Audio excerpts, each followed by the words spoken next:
5431 ఏది 5431 రాష్ట్రంలో కరెంటు లేని బడులు సిగ్గుతోని చచ్చిపోర్రి రాజకీయ నాయకులారా సిగ్గుతోని చచ్చిపోర్రి ఇప్పటికైనా నవభారతం యువ భారతం వెలిగిపోతుంది రాష్ట్రం వెలిగిపోతుంది దేశం వెలిగిపోతూ ఉన్నది మేమేదో సాధించడం అన్నటువంటి ఏదైతే గఫాలు పలుకుతున్నటువంటి రాజకీయ నాయకులు ఎవరైతే ఉన్నారో చూసి కనీసం సిగ్గు తెచ్చుకోర్రి ఒక పాఠశాలలో కరెంటు లేనటువంటి స్థితిలోకి ఈరోజు టెక్నాలజీ డెవలప్ అవుతుంది ఏఐ వచ్చింది సో ఇన్ని సాంకేతికంగా డెవలప్ అవుతున్నటువంటి సాంకేతిక డెవలప్మెంట్ అవుతున్నప్పటికీ సో పాఠశాలలో కరెంటు కూడా లేనటువంటి స్థితిలోకి ఈరోజు దిగజారిపోయినాయి వేల కోట్ల రూపాయలు కాంట్రాక్టులకి ఆ డబ్బులు అటు మళ్లించవచ్చు కాంట్రాక్టర్లకి ఇవ్వడానికి డబ్బులు వస్తాయి పోరగాళ్ళకి చదువుకున్నటువంటి ఆ పాఠశాలలు పోరగాళ్ళు చదువుకున్నటువంటి పాఠశాలలో కనీసం కరెంటు తీగకు కూడా పైసలు లేవా ఒక బుగ్గకు కరెంటు తీగకు కూడా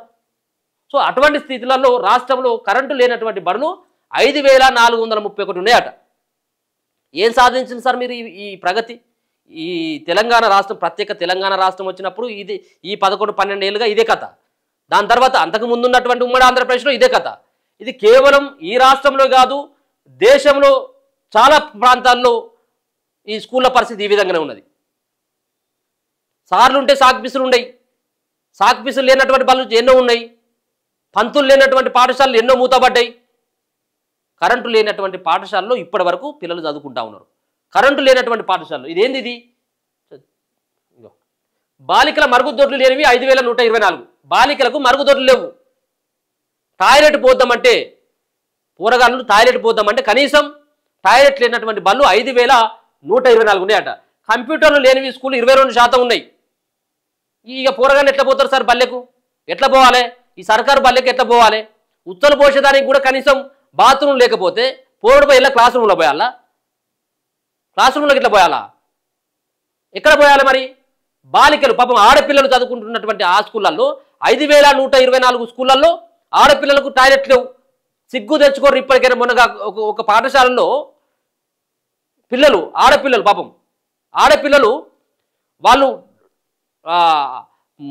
టాయిలెట్ పోయాలంటే ఇంకా మిగతా ఉన్నటువంటి ఆ సోదరిమణులు ఆడపిల్లలు ఇట్లా గోడలాగా అడ్డుగా ఉంటే పని కానిచ్చేయాలి టాయిలెట్ పోయాలి సో ఇటువంటి స్థితిలోకి వెళ్ళిపోయింది మొత్తం ఆ విధమైనటువంటి బాలికలకు మరుగుదొడ్లు లేని 5124 కంప్యూటర్ లేని స్కూల్ 22 60% బడుల్లో ఇంటర్నెట్ లేదు ఒక్క విద్యార్థి చేరని స్కూళ్ళు 2097 ఉన్నాయి మేము మొత్తం అభివృద్ధి చేసినాం మొత్తం పాఠశాలలో విద్యార్థుల సంఖ్యను పెంచినాం గురుకులాలు పెట్టినాం నాణ్యమైనటువంటి భోజనం పెట్టినాం వాళ్ళకు కాస్మెటిక్ ఛార్జీలు పెంచినాం ఎందుకు సార్ ఈ గఫాలకు సరిపోతాయి తప్పించి ఈ వ్యవహారం మారాలి కదా విద్యకు కేటాయించినటువంటి బడ్జెట్ ఏ విధంగా ఉన్నది 5% 6%?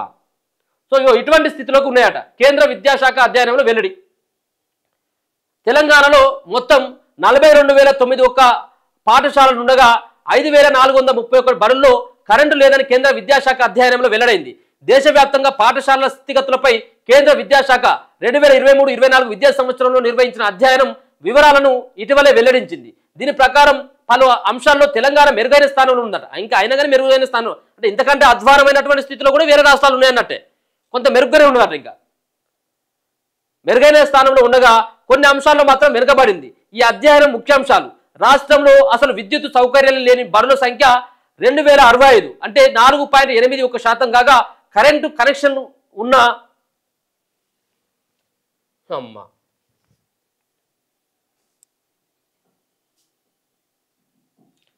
కరెంటు కనెక్షన్ ఉన్న విద్యుత్ లేని బడుల సంఖ్య 3,366గా ఉంది మొత్తం బడుల్లో ఇది 7.84% అట రాష్ట్రంలో ప్రత్యేకంగా బాలికల మరుగుదొడ్లు లేని బడుల సంఖ్య 2,811 ఉండగా 5,124 పాఠశాలల్లో బాలికలకు ప్రత్యేకంగా మరుగుదొడ్లు నిర్మించిన ఉపయోగంలో లేవు అలాగే మొత్తం పాఠశాలల్లో 6,459 బడుల్లో బాలులకు మరుగుదొడ్లు లేవు రాష్ట్రంలో 42,901 బడులుంటే 33,434 స్కూళ్లలో కంప్యూటర్ వసతి ఉండగా 9,467 పాఠశాలల్లో అంటే 22% లేదు 25,787 బడుల్లో 60% ఇంటర్నెట్ సౌకర్యం లేదు 1,101 బడుల్లో తాగునీటి సౌకర్యం లేకపోగా 3,139 బడుల్లో నీటి వసతి ఉన్న వినియోగంలో లేదు తెలంగాణలో మొత్తం 42,901 బడుల్లో 2022-23 విద్యా సంవత్సరానికి 33,940 పాఠశాలల్లో విద్యార్థులకు వైద్య శిబిరాలు నిర్వహించగా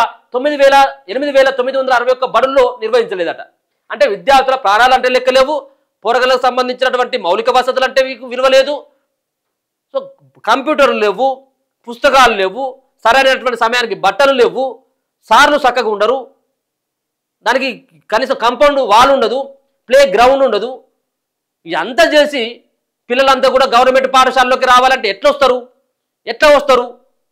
ఇదా ప్రభుత్వాలు సిగ్గు తెచ్చుకోవాలి. ఇప్పటికైనా ఈ వార్తను చూసి కనీసం సిగ్గర తెచ్చుకోవాలి. ఏంటిది ఇది? ఎంత అన్యాయం ఇది! ఎంత అన్యాయం ఇది! 14.3% అట. విద్యార్థి విద్యా జీవితానికి కీలకమైన ప్రాథమిక విద్యలో తక్కువ మంది ఉపాధ్యాయులు ఉన్న రాష్ట్రాల్లో తెలంగాణ దేశంలో 3వ స్థానం ఉన్నదట. తెలంగాణ 3వ స్థానం ఉన్నదట. దేశవ్యాప్తంగా మొత్తం ప్రాథమిక పాఠశాలల్లో 24% ఉపాధ్యాయులు ఉండగా మాధ్యమిక పాఠశాలల్లో 28.6 ఉన్న పాఠశాలల్లో 47.3% మంది ఉన్నారు. రాష్ట్రాల వారీగా చూస్తే ప్రాథమిక విద్యలో అతి తక్కువ ఉపాధ్యాయులు ఉన్న రాష్ట్రాల్లో గుజరాత్, కర్ణాటక, తెలంగాణ తొలి 3 స్థానాల్లో ఉన్నాయి. గుజరాత్, కర్ణాటక. గుజరాత్కి ఏమైంది మరి? గుజరాత్ మీదే కదా ఉన్నటువంటి ప్రధానమంత్రి గారు, ఆ రాష్ట్రానికి సంబంధించినటువంటి వ్యక్తే, అక్కడ ముఖ్యమంత్రిగా పనిచేసినటువంటి వ్యక్తి. గుజరాత్లో సైతం కూడా గుజరాత్ మొదటి స్థానంలో ఉన్నదట. ఉపాధ్యాయులు లేరు. అతి తక్కువ ఉపాధ్యాయులు ఉన్నటువంటి రాష్ట్రాలలో గుజరాత్ రాష్ట్రం మొదటికి ఉంటే, రెండోది కర్ణాటక, మూడోది మనదే. ఇది ధనిక రాష్ట్రం. తెలంగాణ రాష్ట్రం ఏర్పడితే అన్ని రకాలుగా అభివృద్ధి చెందుతాం మనం. ఇక్కడ ఉన్నటువంటి ధనరాశులను దోసుకుపోయినటువంటి దొంగలు ఉన్నారు తప్పించి దాంతో ఏ విధంగా మనం డెవలప్ చేద్దామన్నటువంటి ఒక ఆలోచన లేకపోయా. 1,00,000 కోట్లు పెట్టి అక్కడ కాళేశ్వరం కడితివి, కాళేశ్వరం పట్టి అది కుప్పగూలిపాయ. 1,00,000 కోట్లతోటి రాష్ట్రంలో ఉన్నటువంటి పాఠశాలలు అన్నీ కూడా ప్రైవేటు పాఠశాలలకు ధీటుగా ఏర్పాటు చేసుకున్నటువంటి ఒక వెసులుబాటు అది. సో అలా కమిషన్లు వస్తే ఇల్లు రావు కదా. ఒకవేళ ఇక్కడ ఉన్నటువంటి సర్కారు బడిలో చదివేటువంటి పేద పొరగాళ్ళు చదువుతారు కదా, వీళ్ళకి ఎట్టి పరిస్థితుల్లో విద్యకు దూరం చేయాలి. ఎందుకంటే విద్య వాళ్ళు చదువుకున్నట్టయితే మళ్ళీ వీళ్ళకంటే తెలివి కాలంలో అవుతారు కదా, కాబట్టి వీళ్ళని ఇక్కడనే ఆగం చేయాలి. సో ఇట్లాంటి కుట్రలు చేసిన ఇట్లాంటి దొంగలు 3 స్థానాలు ఉన్నాయట ఈ 3 రాష్ట్రాలు. గుజరాత్లోని మొత్తం బడుల్లో ప్రాథమిక టీచర్ల శాతం కేవలం 8.6% ఉండగా మాధ్యమిక ఉన్నత బడుల్లో 56.1%, 35.3%గా ఉంది. అలాగే కర్ణాటకలో ఈ శాతాలు వరుసగా 10.9, 34.2, 54.9గా ఉన్నాయి. ఇక మన రాష్ట్రంలో మొత్తం పాఠశాలలో ఉపాధ్యాయులు ప్రాథమిక పాఠశాలలో కేవలం 14.3% ఉండగా మాధ్యమిక ఉన్నత పాఠశాలలో 16.0, 69.6%గా ఉన్నారట. గురు శిష్యుల నిష్పత్తిలో ముందంజ. ఉపాధ్యాయుడు విద్యార్థి నిష్పత్తిలో తెలంగాణ అనేక రాష్ట్రాల కంటే ముందంజలో ఉంది. రాష్ట్రంలోని 42,901 పాఠశాలల్లో 72.93 లక్షల విద్యార్థులు, 3.41 లక్షల ఉపాధ్యాయులు ఉన్నారు. అంటే తెలంగాణలో సగటు ప్రతి 21 మంది విద్యార్థులకు ఒక ఉపాధ్యాయులు ఉన్నారు. విద్యలో అక్షరాస్యతలో ముందంజలో ఉన్న కేరళలో ప్రతి 22 మందికి ఒక ఉపాధ్యాయుడు ఉండగా ఢిల్లీలో ఆ సగటు 28గా, గుజరాత్లో 29గా, కర్ణాటకలో 27, ఆంధ్రప్రదేశ్లో 26, తమిళనాడులో 24గా ఉంది. జాతీయ సగటు 25 నిష్పత్తి 1గా ఉందట. జాతీయ సరాసరితో పోలిస్తే తెలంగాణ కొంత మెరుగ్గా ఉన్నది. మన దగ్గర ఎంత 21 మందికి ఒక 21 మంది విద్యార్థులకు ఒక టీచర్ ఉన్నాడు. మన దగ్గర కొంత బెటర్గానే ఉన్నది. కానీ మిగతా ఉన్నటువంటి రాష్ట్రాలలో 28 అట. గుజరాత్లో 29 మంది విద్యార్థులకు ఒక టీచర్ ఉన్నాడట. టీచర్ల సంఖ్యలో ఢిల్లీ టాప్ అట. ఒక్కో పాఠశాలలో సరాసరి ఉపాధ్యాయుల సంఖ్య చూస్తే 29 మంది ఉపాధ్యాయులతో ఢిల్లీ ప్రథమ స్థానంలో నిలిచింది. ఈ 18 మందితో కేరళ 2వ స్థానంలో ఉండగా తెలంగాణ 8 మంది ఉన్నారట. ఈ విషయంలో జాతీయ సగటు 7గా ఉంది. అలాగే పాఠశాలలో సరాసరి విద్యార్థుల సంఖ్యలో కేరళ ప్రథమ స్థానంలో ఉంది. ఇక్కడ ఒక్కో పాఠశాలలో సగటున 396 మంది విద్యార్థులు ఉన్నారు. హర్యానాలో 238 మంది విద్యార్థులు ఉండగా బీహార్లో 225, తమిళనాడులో 221, గుజరాత్లో 214 మంది ఉన్నారు. ఆంధ్రప్రదేశ్ స్కూళ్లలో సగటు 142 మంది విద్యార్థులు ఉండగా తెలంగాణలో ఒక్కో పాఠశాలలో సరాసరి విద్యార్థుల సంఖ్య 170గా ఉందట. విద్యార్థులు లేని బడుల్లో 3వ స్థానంలో ఉందట మనది. 2023-24 విద్యా సంవత్సరంలో ఒక్క విద్యార్థి కూడా చేరని పాఠశాలల సంఖ్య పశ్చిమ బెంగాల్ అగ్రస్థానంలో ఉంటే అక్కడ 3,254 బడుల్లో ఒక్క విద్యార్థి కూడా చేరలేదట. తర్వాత 2,167తో రాజస్థాన్ 2వ స్థానంలో ఉండగా 2,097తో తెలంగాణ తృతీయ స్థానంలో, ఇక్కడ కూడా 3వ స్థానంలో ఉన్నదట మనది. ఏది విద్యార్థులు లేనటువంటి బడి. అంటే రాష్ట్రంలో 2,097 బడుల్లో 2023-24 విద్యా సంవత్సరంలో ఒక్క విద్యార్థి కూడా చేరలేదు. అలాగే తెలంగాణలో ఏకోపాధ్యాయ పాఠశాలలు 5,985 ఉన్నాయి. ఈ జాబితాలో 13,198 బడులతో మధ్యప్రదేశ్ ప్రథమ స్థానంలో ఉండగా 12,611 స్కూళ్లతో ఆంధ్రప్రదేశ్ రెండో స్థానంలో, 8,866 పాఠశాలలు ఉత్తరప్రదేశ్ మూడో స్థానంలో నిలిచాయి. దేశవ్యాప్తంగా మొత్తం 1,10,971 ఏకోపాధ్యాయ పాఠశాలలు ఉన్నాయి. ఒకటే ఉపాధ్యాయులు ఉన్నారంట. మొత్తం దేశవ్యాప్తంగా 1,10,000 ఒక్కొక్క స్కూళ్ళల్లో ఒకటే టీచర్ ఉన్నటువంటి 1,10,000 మంది ఉన్నారు. 1,10,000 స్కూళ్ళల్లో ఒకటే ఉపాధ్యాయులు ఉన్నటువంటి పాఠశాలలు ఉన్నాయి. తెలంగాణలో ఒకరే టీచర్ ఉన్న బడుల్లో 2023-24లో మొత్తం 88,429 మంది విద్యార్థులు చేరినట. ఒక ఉపాధ్యాయుడు ఉన్నటువంటి తెలంగాణలో ఒకరే టీచర్ ఉన్నటువంటి బడుల్లో 88,000 మంది పిల్లలు చేరినట. సామాజిక వర్గాలుగా చూస్తే తెలంగాణలో ఓబీసీ వర్గం విద్యార్థులు 49.7% ఉండగా జనరల్లో 24.3%, 16% ఎస్టీలు, 15% ముస్లింలు, 10% ఎస్టీలు ఉన్నారు. సో సామాజిక వర్గాల వారిగా చూస్తే మొత్తం చూస్తే ఒకరు ఓసీ లేరు.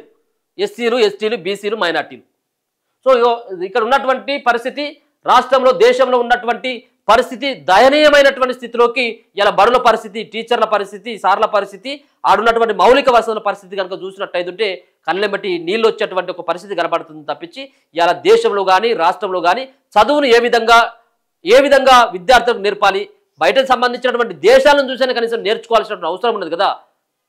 సో ఆధునికమైనటువంటి పద్ధతిలో విద్యాభ్యాసం నేర్పించేటువంటి స్థితిలో ఇక్కడ తెలంగాణలో అసలు కనబడట్లేదు.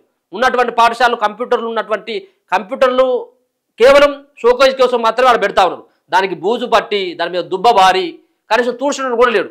చెప్పే టీచర్ ఉంటే కదా ఆ తూడ్చుకొని చెప్పుకునేటువంటి టీచర్లు ఉన్నారా?